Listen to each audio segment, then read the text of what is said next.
ನಮಸ್ತೆ friends, welcome to my kitchen. ನಾನಿವತ್ತು chicken masala ಮಾಡ್ಕೊಂಡಿದ್ದೇನೆ. ನಾನು ನೋಡಿ ಇಲ್ಲಿ ಒಂದು 650 ಗ್ರಾಮಿನಷ್ಟು ಚಿಕನ್ ತೊಗೊಂಡಿದ್ದೇನೆ. ಕ್ಲೀನ್ ಎಲ್ಲ ಮಾಡಿ ಇಟ್ಕೊಂಡಿದ್ದೇನೆ. ಅದಕ್ಕೆ ಅರ್ಧ ಹುಳಿನಷ್ಟು ನಿಂಬೆಹಣ್ಣಿದು ರಸ ಹಾಕ್ಕೊಳ್ತಾ ಇದ್ದೇನೆ. ಲಿಂಬೆಹಣ್ಣಿದು ರಸ ಹಾಕಿದಕ್ಕೋಸ್ಕರ ಒಳ್ಳೇದಾಗ್ತದೆ ಅದು. ವಿನೇಗರ್ ಲಿಂಬೆಹಣ್ಣು ಇಲ್ಲ ಅಂದರೆ ವಿನೇಗರ್ ಇದ್ದರೆ ಸ್ವಲ್ಪ ವಿನೇಗರ್ ಸಹ ಹಾಕ್ಕೊಳ್ಬೋದು. ನಾನೀಗ ಉಪ್ಪು ಹಾಕ್ಕೊಳ್ತೇನೆ, ರುಚಿಗೆ ತಕ್ಕಷ್ಟು ಉಪ್ಪು.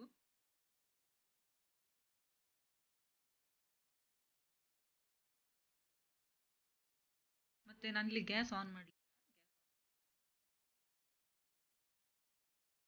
ಇದಕ್ಕೀಗ ನೀರುಳ್ಳಿ ಹಾಕ್ಕೊಳ್ತೇನೆ. ನಾನು 2 ಮೀಡಿಯಂ ಸೈಜ್ ನೀರುಳ್ಳಿ ಕಟ್ ಮಾಡಿ ಚಿಕ್ಕದಾಗಿ ಕಟ್ ಮಾಡಿ, ಆಮೇಲೆ 2 ಗ್ರೀನ್ ಚಿಲ್ಲಿ. ಒಂದು 650 ಗ್ರಾಮಿಗೆ 2 ಸಾಕಾಗ್ತದೆ. 1 ಕಿಲೋ ನೀವು ಚಿಕನ್ ತಗೊಂಡ್ರೆ ಒಂದು 4-5 ಮೆಣಸು ಹಾಕ್ಕೊಳ್ಳಿ. ಮತ್ತೆ ನೀರುಳ್ಳಿ ಸಹ ಒಂದು 3 ಅಥವಾ 4 ಮೀಡಿಯಂ ಸೈಜ್ ನೀರುಳ್ಳಿ ಹಾಕ್ಕೊಳ್ಳಿ.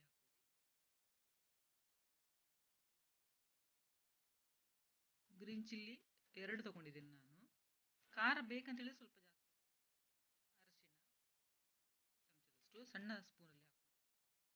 ಆಮೇಲೆ ಖಾರಕ್ಕೆ ಬೇಕಷ್ಟು ರೆಡ್ ಚಿಲ್ಲಿ ಪೌಡರ್, ಅಂದರೆ ಗ್ರೀನ್ ಚಿಲ್ಲಿ ಹಾಕಿದಕ್ಕೋಸ್ಕರ ರೆಡ್ ಚಿಲ್ಲಿ ಪೌಡರ್ ಸ್ವಲ್ಪ ಕಮ್ಮಿ ಹಾಕಿ. 1.5 ಸ್ಪೂನಿನಷ್ಟು ರೆಡ್ ಚಿಲ್ಲಿ ಪೌಡರ್. ಆಮೇಲೆ 1 ಸ್ಪೂನು ಇದು ಕಾಶ್ಮೀರ್ ರೆಡ್ ಚಿಲ್ಲಿ ಪೌಡರ್, ಅದು ಸಹ ಹಾಕ್ಕೊಳ್ತೇನೆ ಸ್ವಲ್ಪ ಕಲರ್ ಬರಲಿಕ್ಕೋಸ್ಕರ. ಆಮೇಲೆ ಅರ್ಧ ಸ್ಪೂನು ಜೀರಿಗೆ ಹಾಕ್ಕೊಳ್ತೇನೆ. ಅದಕ್ಕಿಂತ ಮೊದಲು ನೋಡಿ ಲವಂಗ ತೊಗೊಂಡಿದ್ದೇನೆ, 4 ಲವಂಗ ಹಾಕ್ಕೊಂಡಿದ್ದೇನೆ. ಇನ್ನೇನು ಹಾಕ್ಲಿಕ್ಕೆ ಲವಂಗ ಮಾತ್ರ, ಏಲಕ್ಕಿ ದಾಲ್ಚಿನ್ನಿ ಯಾವುದು ಸಹ ಬೇಡ, ಖಾಲಿ ಲವಂಗ ಮಾತ್ರ ಹಾಕಿದ್ದೇನೆ. ನೋಡಿ ಜೀರಾ ಪೌಡರ್ದು 1/2 ಸ್ಪೂನು. ಆಮೇಲೆ ಒಂದು 3/4 ಸ್ಪೂನಿನಷ್ಟು ಗರಂ ಮಸಾಲ ಪೌಡರ್ ಹಾಕ್ಕೊಳ್ತೇನೆ. ನೋಡಿ 1 ಕಿಲೋ ಮತ್ತೆ ಜಾಸ್ತಿ ಮಾಡೋದಿದ್ರೆ ಸ್ವಲ್ಪ ಜಾಸ್ತಿ ಹಾಕೊಳ್ಳಿ ಪೌಡರ್ ಎಲ್ಲ. ಆಮೇಲೆ 1.5 ಸ್ಪೂನಿನಷ್ಟು ಕೊರಿಯಂಡರ್ ಪೌಡರ್ ಹಾಕ್ಕೊಳ್ತೇನೆ. ಈಗ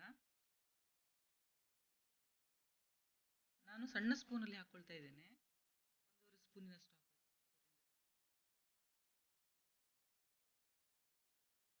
ಆಮೇಲೆ ಇದಕ್ಕೆ ಮೊಸರು ಸಹ ಬೇಕು.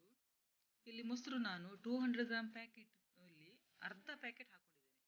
ನೀವು 1 ಕಿಲೋ ಚಿಕನ್ ಮಾಡ್ಕೊಳ್ಳೋದಿದ್ರೆ ಅದು ಫುಲ್ ಮೊಸರು ಹಾಕಿ. 200 ಗ್ರಾಮಲ್ಲಿ ಅರ್ಧ ಮೊಸರು ಹಾಕೊಂಡಿದ್ದೇನೆ ಇದಕ್ಕೆ. ಆಮೇಲೆ ಜಿಂಜರ್ ಗಾರ್ಲಿಕ್ ಪೇಸ್ಟ್ 1 ಚಮಚ.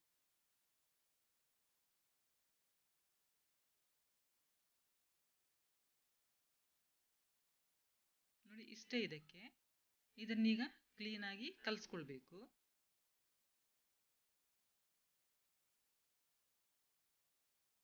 ನೋಡಿ ಈ ಚಿಕನ್ ರೆಸಿಪಿ ಮಾಡಲಿಕ್ಕೆ ಸ್ವಲ್ಪ ಸಹ ಎಣ್ಣೆ ಬೇಡ, ತುಪ್ಪ ಸಹ ಬೇಡ, ವಿದೌಟ್ ಆಯಿಲ್ ಮತ್ತೆ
ವಿದೌಟ್ ಗೀ ಮತ್ತು ಆಯಿಲ್.